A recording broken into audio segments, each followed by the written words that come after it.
ওপরের আদেশে জলদি বডি দাহ। আপনার লজ্জা নেই? অপরাধীদের রক্ষা করেন। ঠিক এইভাবেই এক নেতা আরজিকর কাণ্ড নিয়ে ফুঁসে উঠলেন। তিনি আরো বলছেন যে রাজ্য সরকারের গায়ের চামড়াটা বড্ড মোটা, লাজ লজ্জা কিছু আছে বলে মনে হয় না। যদি তাই হতো তাহলে সুপ্রিম কোর্টে গিয়ে রাজ্য সরকারের নিজেকে ডিফেন্ড করার জন্য এইভাবে কোনো কিছু গোপন করতো না। এবং এই যে ট্যাক্সের টাকা, সেই ট্যাক্সের টাকা পয়সা খরচ করে কোটি কোটি টাকা বিনিময় করে এই সমস্ত জাঁতরেল আইনজীবীদের নিয়োগ করা হতো না। আমরা বলি যে গন্ডারের চামড়ার থেকেও মোটা, কোনো কিছু ভেদ করে যায় না, অভেদ্য চামড়া যাকে বলে। সুপ্রিম কোর্টে আপনার যাওয়ার কি দরকার ছিল? আপনি নিজে বলছেন যে সিবিআই আপনি নিজে চেয়েছেন 7 দিনের মধ্যে যদি কোনো রকম কোনো ফয়সলা না হয় তাহলে সুপ্রিম কোর্টে আপনি কেন যাচ্ছেন? আপনি তো প্রমাণ করে দিলেন অপরাধীদের রক্ষা করতে আপনি ব্যস্ত, অপরাধীদের রক্ষা করতে আপনি সচেষ্ট। তাই আমার আপনার ঘরের টাকা দিয়ে মস্ত বড় বড় বিশেষজ্ঞ নিয়োগ করে আপনি সুপ্রিম কোর্টে রাজ্যকে রক্ষা করতে চাইছেন। তার মানে আপনিও আজ অপরাধীদের রক্ষা করছেন। আপনি নির্যাতন যারা করেছেন তাদের পাশে রয়েছেন। তদন্ত হওয়া উচিত কারা সেদিন তাড়াহুড়ো করে শ্মশানে ওই ডাক্তারের মৃতদেহ পোড়ানোর জন্য চাপ দিয়েছিল শ্মশান কর্তৃপক্ষকে। তারা তৃণমূলের নেতা, তৃণমূলের স্থানীয় নেতা, তারা যাতে বডিটা তাড়াতাড়ি পুড়ে যায় তাই লাইন ব্রেক করে সেই ডেড বডিকে তাড়াতাড়ি পুড়িয়ে দেওয়ার ব্যবস্থা করা হয়েছিল। এই লক্ষণগুলো কি বলছে? ওপর থেকে নির্দেশে সব কিছু হয়েছে, ওপর থেকে নির্দেশে ব্যাপারটাকে ধামা চাপা দেওয়ার চেষ্টা চলছে। ওপর থেকে নির্দেশ যে ব্যবস্থা করতে হবে। তোমাদের খেতে পড়তে দিয়েছি, 75 ধান্দা পকেটে ভরতে দিয়েছি, বাকিটা তোমরা সামলাও। ওপরের নির্দেশে শুরু হয়েছিল অপারেশন ধামাচাপা, তাই এফআইআর নেই। শ্মশানে তড়িঘড়ি মৃতদেহ পুড়িয়ে দেওয়ার গল্প পরপর সব আসছে। তদন্ত করতে করতে যদি অপরাধীর তালিকা বাড়ে, সেই অপরাধের তালিকা নবান্নে পৌঁছে যেতে পারে।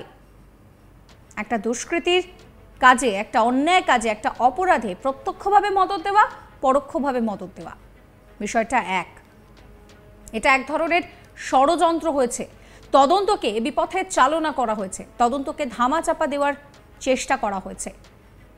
আরজিকর কাণ্ড নিয়ে ঠিক এইভাবেই রাজ্য সরকারকে বিঁধলেন অধীর চৌধুরী। কি বলছেন তিনি শোনাবো। রাজ্য সরকারের তো গায়ে মোটা চামড়া, লাজ লজ্জা আছে বলে কিছু মনে হয় না। যদি তাই হতো তাহলে অন্তত সুপ্রিম কোর্টে গিয়ে রাজ্য সরকার নিজেকে ডিফেন্ড করার জন্য, নিজেকে রক্ষা করার জন্য আমার আপনার ঘরের টাকা যে ট্যাক্স হয় সেই ট্যাক্সের পয়সা খরচ করে কোটি কোটি টাকা বিনিময়ে ওই সমস্ত জাঁদরেল সমস্ত আইনজীবীদের নিয়োগ করতো না। মানে কতটা চামড়া মোটা। আমরা বলি গন্ডারের চামড়া, এদের গন্ডারের চামড়া থেকেও মোটা চামড়া, কিছুই ভেদ করে না, অভেদ্য চামড়া। সুপ্রিম কোর্টে আপনার যাওয়ার কি দরকার ছিল? পশ্চিমবঙ্গ সরকারকে বলবো, আপনি নিজে বলছেন সিবিআই, আপনি নিজে বলছেন 7 দিনের মধ্যে ফয়সালা করব। সবই যদি আপনি পক্ষে বলেন তাহলে সুপ্রিম কোর্টে কেন যাচ্ছেন? আপনি তো প্রমাণ করে দিলেন অপরাধীদের রক্ষা করতে আপনি ব্যস্ত, অপরাধীদের রক্ষা করতে আপনি সচেষ্ট।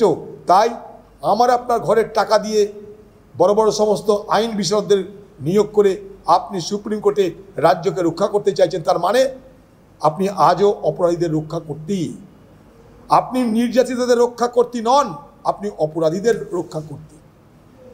তদন্ত হওয়া উচিত কারা সেদিন শ্মশানে তাড়াতাড়ি করে সেই ডাক্তারের মৃতদেহ পোড়ানোর জন্য চাপ দিয়েছিল শ্মশান কর্তৃপক্ষকে।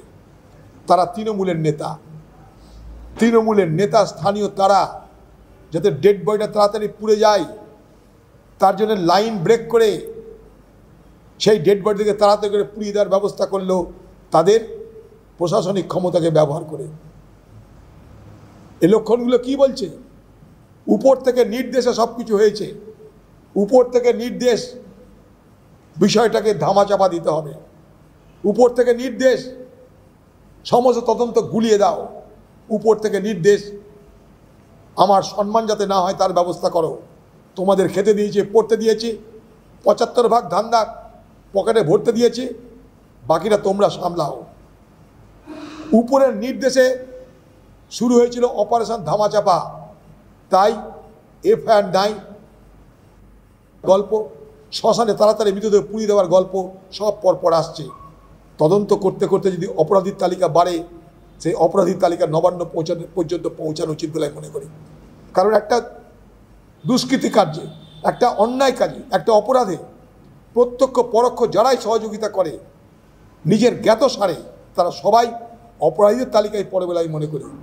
এটা এক ধরনের ষড়যন্ত্র হয়েছে তদন্তকে বিপথে পরিচালনা করার জন্যে, তদন্তকে ধামাচাপা দেওয়ার জন্যে যে প্রচেষ্টা হয়েছে, যে সহযোগিতা হয়েছে, সেই সহযোগিতার দায়িত্ব পশ্চিমবঙ্গের নবান্ন অস্বীকার করতে পারে না।